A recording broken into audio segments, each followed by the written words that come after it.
हाँ तो मेरे प्यारे प्यारे बुजुर्गन, कैसे हैं आप सब। मैं आशा करता हूँ कि आप सब स्वस्थ होंगे, मस्त होंगे एवं अपने पढ़ाइयों को तितली पे तितली के स्वतंत्र रूप से पढ़ रहे होंगे। तो हम लोग कल प्रश्नावली 4.1 का 1, 2, 3, 4 खत्म कर दिए हैं। तो आज हम लोग 5 क्वेश्चन पर बात करने वाले हैं। हालांकि आज 5 और 6 दोनों खत्म कर देंगे। झूठों के एकदम प्रश्नावली 4.1 में लगल है हम लोग। तो सर आज हम लोग खत्म कर देंगे, क्या 4.1 खत्म कर देंगे। तो आइए आप लोग तैयार हो जाइए पढ़ने के लिए। तो कॉलम कॉपी उठाइए, हम लोग चलते हैं पढ़ने के लिए। आज 5 क्वेश्चन नंबर बनाने वाले हैं। तो आइए सब।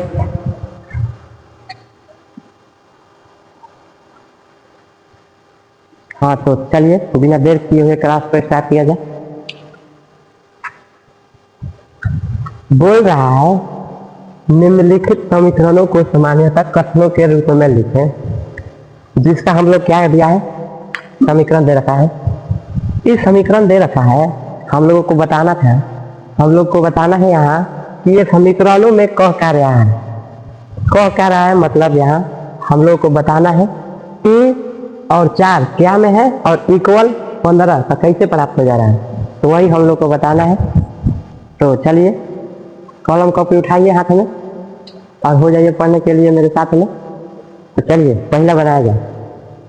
कह रहा है p + 4 इक्वल में 15 है। तो इसको कैसे हम लोग बनाए। p हम लोग जानते हैं कि एक चर है, p हम लोग जानते हैं कि चर है।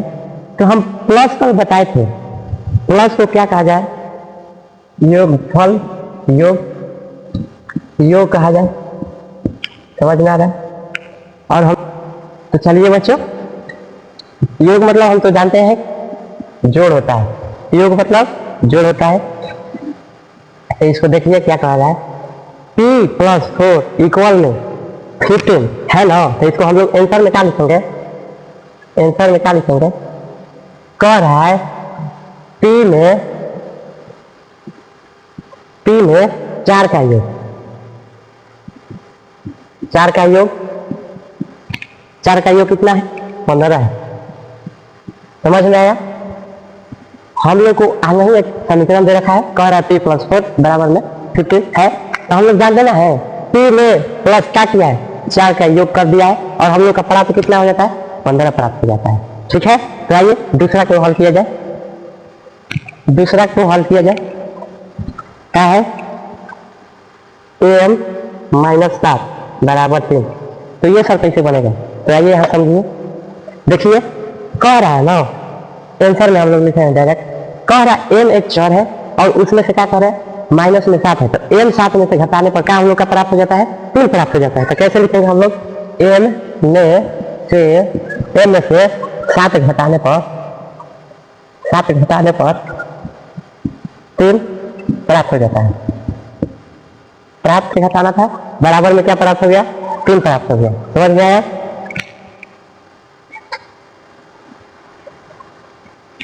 समझ में आ गया तो नोट कीजिए जल्दी फटाफट। आइए तीसरा क्वेश्चन बनाया जाए।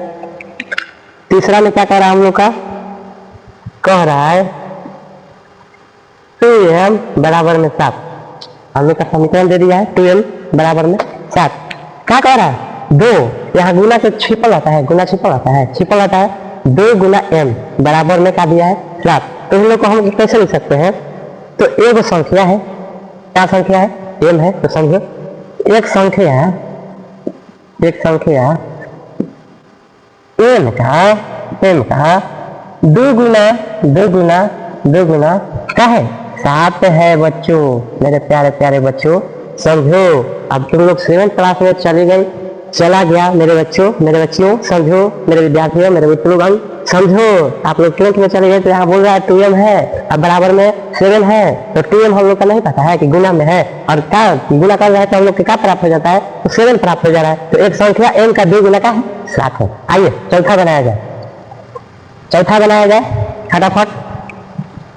चौथा में क्या कर रहा है, m/5 बराबर में 3। ठीक है, m/5 बराबर 3 है।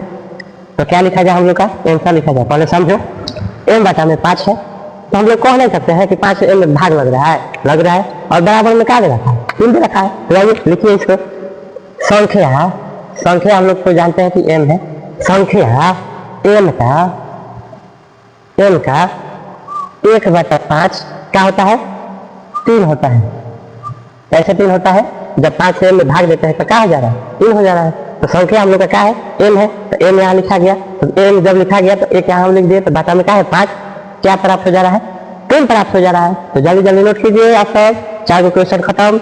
जल्दी जल्दी आप लोग नोट कीजिए, तुरंत हम लिखाएंगे। जल्दी जल्दी बाबू जल्दी।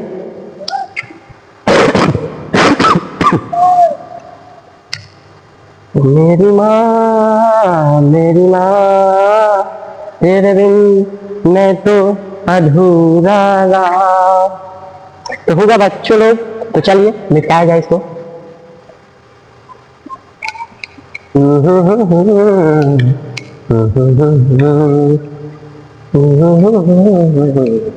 तो आइए, कौन बन गया, तो 4 बन गया। तो आइए 5वां बनाते हैं। 3m बटा में 5 इक्वल में 6। ठीक है, समझ रहे बात को। 3m अपॉन 5 इक्वल में 6 दे रखा है। तो आइए, हम लोग ये नहीं जानते हैं, एक संख्या 3 से गुना कर दिया है, अब 5 से भाग लगा दिया है, अब क्या प्राप्त हो जा रहा है, 6 प्राप्त हो जा रहा है। तो आंसर लिखते हैं हम लोग, संख्या यहाँ संख्या हम लोग का m है। संख्या m का क्या हो जा रहा है, संख्या m का 3/5 6 होता है। समझ में आया। संख्या को हम लोग का है, जब 3 से में गुना करेंगे तो 3 हो जा रहा है, बटा में क्या है 5 है। तो हम लोग का क्या प्राप्त हो जा रहा है, तो 6 हो जा रहा है। तो चलिए 6वां बनाया जाए। 6वां में क्या बोल रहा है, 6वां में बोल रहा है वो 3p + 4 इक्वल में 25। समझ में आया, 3p + 4 इक्वल में 25। तो कैसे इसको लिखेंगे, आप लोग लिखकर बताइए। जल्दी आप लोग बनाइए इसको। आप लोग जानते हैं हम आप लोगों को कि आप 7th क्लास में पढ़े, तो आप लोग को कुछ समझ में आना है। तो आपको समझ में आ रहा होगा, तो आप लोग जल्दी बनाइए। तो हम बना रहे हैं 3p क्या है, 3p एक चर में गुना है, मतलब एक संख्या में गुना है, प्लस में 4 है, इक्वल में 25 है। तो आइए बनाया जाए। संख्या हम लोग का क्या है, p है। संख्या हम लोग का p के 3 गुने क्या, 4 से क्या है, 4 से योग मतलब हम लोग जानते हैं बाबू, जोड़ होता है, आ जाता है, तो 25 आ जाता है। समझ में आया बच्चों, समझिए। 3p है हम लोग का गुना में, योग मतलब हम लोग जानते हैं जोड़ होता है, इक्वल में क्या दे रखा है, 25 दे रखा है। तो हम लोग जानना है कि संख्या p के 3 का क्या मतलब गुना। समझिए, संख्या p के 3 का 4 से योग 25 है। आइए 5वां, 6वां हो गया, 7वां बनाते हैं। 7वां बोल रहा है क्या बच्चों, हम लोग को 7वां क्या बोल रहा है, आइए 4p - 2 बराबर में क्या है 18। 4p - 2 बराबर 18। तो देखिए क्या कह रहे हैं, 4 से 3 में गुना तो कर दिया है, और घटाओ 2 है, बराबर में क्या है 18 है। तो आइए इसको भी बनाए। आंसर लिखते हैं। संख्या p के 4 गुने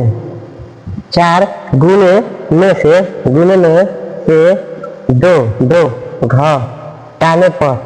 घटाने पर हम लोग कितना है, घटाने पर 18 मिलता है।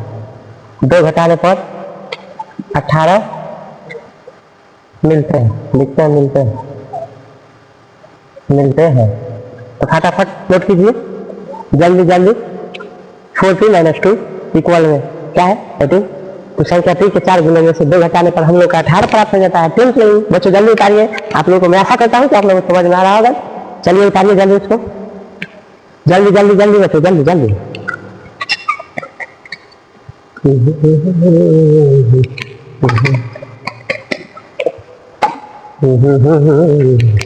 तो मैं आशा करता हूँ कि आप लोगों का उतर गया होगा।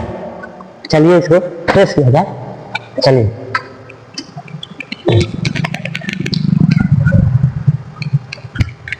तो आइए बच्चों, हम लोग 7 को बना लिए, ठीक है। 8वां बनाए, चलिए 8वां बनाते हैं। देखिए P/1 में 2 प्लस का 2 बराबर कितना हो 8 है। आप लोग बनाकर दिखाइए जल्दी, फटाफट जल्दी बनाइए आप लोग।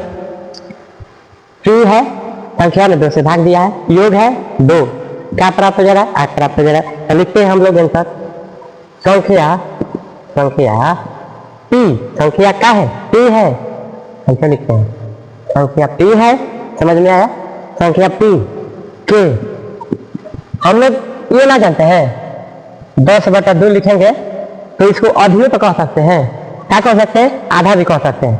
10/2 मतलब 10 का दिया 5 होगा, 12 का दिया 6 होगा, ऐसे भी तो हम लोग जानते हैं, समझदारी है, समझिए। 14 का दिया क्या होगा, 14 का दिया हम लोग जानते हैं 7, और ये भी जान दिए 5 का अधिया कितना होगा 2.5 होता है। तो समझिए, समझ में आ गया होगा। आइए इसको निकालिए, चलिए। तो कह रहा है संख्या P के आधे, संख्या P के आधे, भाग लिखे चाहे ना लिखे चाहे आधे हम कह सकते हैं। आधे में से दो क्या करते हैं, जोड़ है ना बाबू, जोड़ है, जोड़। हाँ, P/2 प्लस 2 का है योग करने पर क्या हो जाता है 8 प्राप्त हो जाता है, 8 प्राप्त हो जाता है। टेंशन बच्चों कैसा लग रहा है आप लोग, क्लास बहुत ही अच्छा लग रहा होगा, मैं ऐसा करता हूँ। तो आप इसको उतारिए, ये क्या हो गया हम लोग का क्वेश्चन खत्म, 5 खत्म। अब 6 में लगते हैं, तो 6 में लगते हैं, इसको पहले नोट कीजिए आप लोग।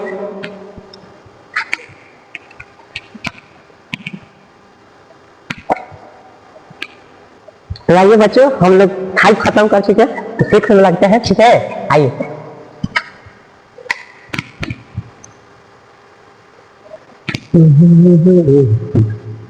चलिए 6 में लगते हैं। कह रहा है निम्नलिखित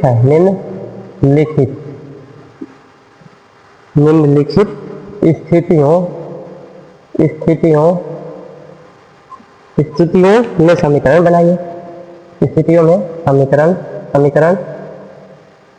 बनाए। तो बाबू हम डायरेक्ट बताने वाले हैं, आप लोग किताब लिए होंगे, आप मैं आशा करता हूँ कि आप लोग के पास किताब होगा। तो जाइए अपने किताब पर पढ़िए, मैं पहला क्वेश्चन पढ़ रहा हूँ। कह रहा है इसमें ना स्थितियों में है, ये हम लोग का क्वेश्चन दे रखा है, उसमें से क्या निकालना है ना, समीकरण बनाना है। तो आइए ना हम लोग पढ़ते हैं।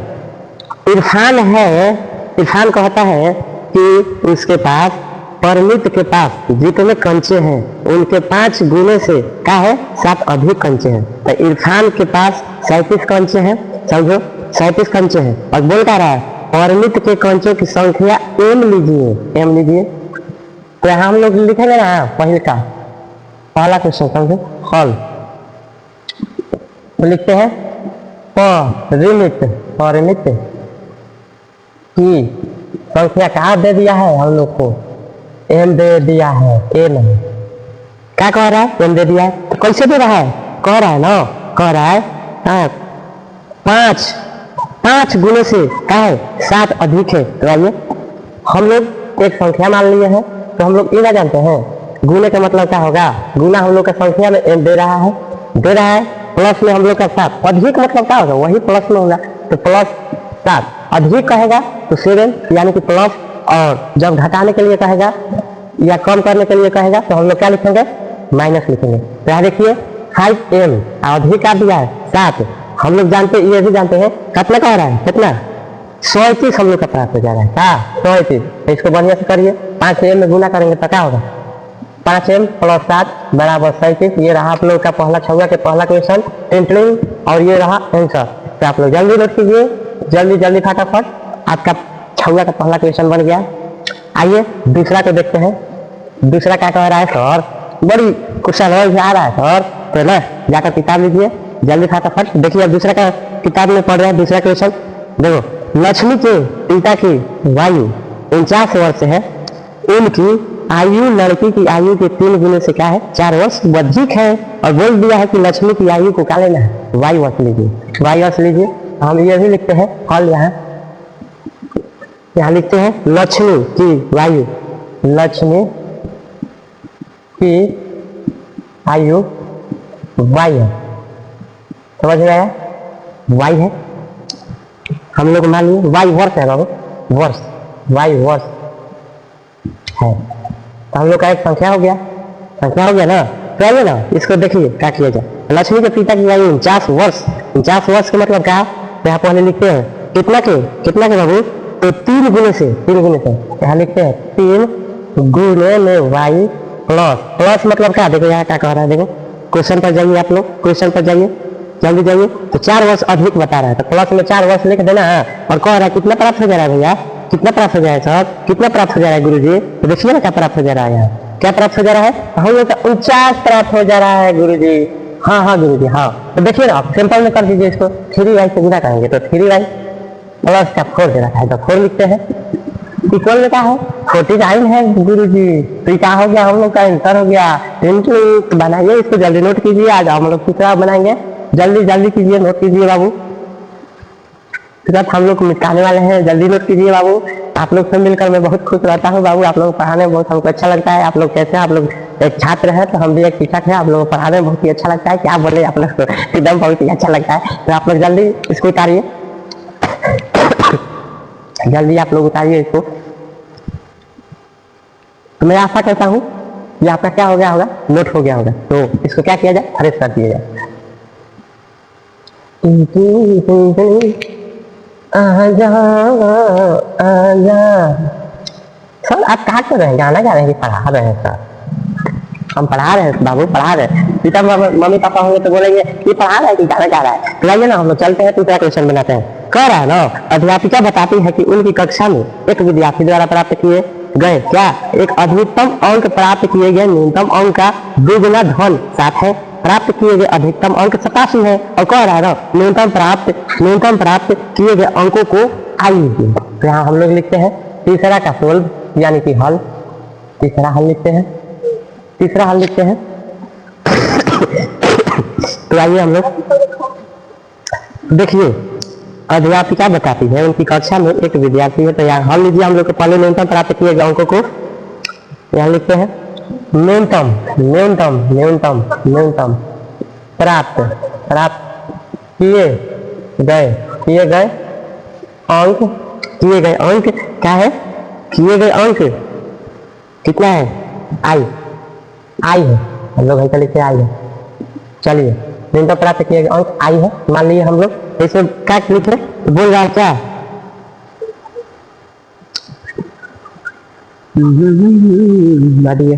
अधिकतम प्राप्त किए गए न्यूनतम अंक का 2 गुना बाबू, 2 गुना। यहाँ लिखिए ना बाबू जल्दी। तो देखो 2 आई है क्या, अधिकतम का है 7 है। हम लोग जानते हैं ना यहाँ गुना का चिन्ह रहता है, तो इसको हम डायरेक्ट बना दे रहे हैं, ठीक है। तो यहाँ 2i + 7 बराबर में हम लोग का क्या प्राप्त हो जा रहा है, तो बाबू 87 प्राप्त हो जा रहा है। क्वेश्चन आप लोग पढ़ समझिए, इसको बढ़िया से क्वेश्चन पढ़िए, खुद आपको समझ में आ जाएगा।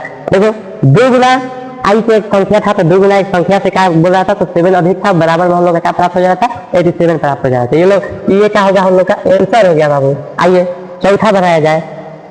चौथा क्या है हम लोग का, लास्ट क्वेश्चन है, अंत भला तो सब भला बच्चों। आइए हम लोग चौथा बनाए, कैसे बनता है, तो आइए चौथा बोल रहा है एक समद्विबाहु त्रिभुज में शीर्ष कोण प्रत्येक आधार कोण का 2 गुना है। तो समझिए। और इसमें भी कह रहा है, मान लीजिए प्रत्येक आधार कोण 2 डिग्री है। याद रखिए कि त्रिभुज के तीनों कोणों का योग 180 डिग्री होता है। ये तो हम लोग भी जानते हैं कि तीनों कोण का डिग्री 180 डिग्री होता है। तो आइए लिखते हैं इसको, कितना से कह रहा है, हम लोग प्रत्येक कोण का 2 गुना काची से, समद्विबाहु में हम लोग जानते हैं 4 अंक का आपस में बराबर होता है। तो लिखिए 4। चल हल लिखते हैं, हल क्या बोल रहा है, पहले एक समद्विबाहु त्रिभुज है, 4 काटने से बी से, तो 20 डिग्री हम ना मान रहे हो, 20 डिग्री में हम लोग देखते हम तो कोई रोक देगा, दिखा हम लोग का संख्या है। तो इसी में क्या कर दे रहे हैं, तो हम लोग जानते हैं, यह भी जानते हैं कि त्रिभुज में 180 डिग्री होता है। तो हम लिखें, तो आइए कहाँ 180 डिग्री होता है, 180 डिग्री लिख दिए। तो क्या ये हम लोग का क्या हो गया, इंटर हो गया हम लोग का 10th में। बच्चों नोट कीजिए, जल्दी नोट कीजिए। हम लोग का आज प्रश्नावली 4.1 खत्म हो गया और नेक्स्ट वीडियो में मिलते हैं 4.2 को लेकर, 4.2 को लेकर। और इसको बढ़िया से पढ़िए, ध्यान से पढ़िए, दिल से पढ़िए, दिमाग से पढ़िए कि पापा मम्मी को लगे कि हाँ मेरा बच्चा बहुआ पढ़ रहे हैं। उन लोग को गर्व दीजिए कि हाँ हम लोग भी पढ़कर मैं कुछ करना चाहते हैं। ऐसा भी कीजिए आप लोग कि अपने नजर में किसी के सामने गलत नहीं हम हो, ऐसे कीजिए आप लोग। तो दिल से पढ़िए, दिमाग से पढ़िए। तो मिलते हैं नेक्स्ट वीडियो में। इससे पहले आप लोग दीपक स्टडी सेंटर चैनल को आप लोग सब्सक्राइब कीजिए और अपने दोस्तों में शेयर जरूर कीजिए और बेल आइकन बटन को जरूर दबाएं, लाइक दें। और मिलते हैं क्लास नेक्स्ट वीडियो में। तो आज के लिए इतना ही, लेते हैं क्लास को विदा। Bye bye, tata, take care, love you बच्चों।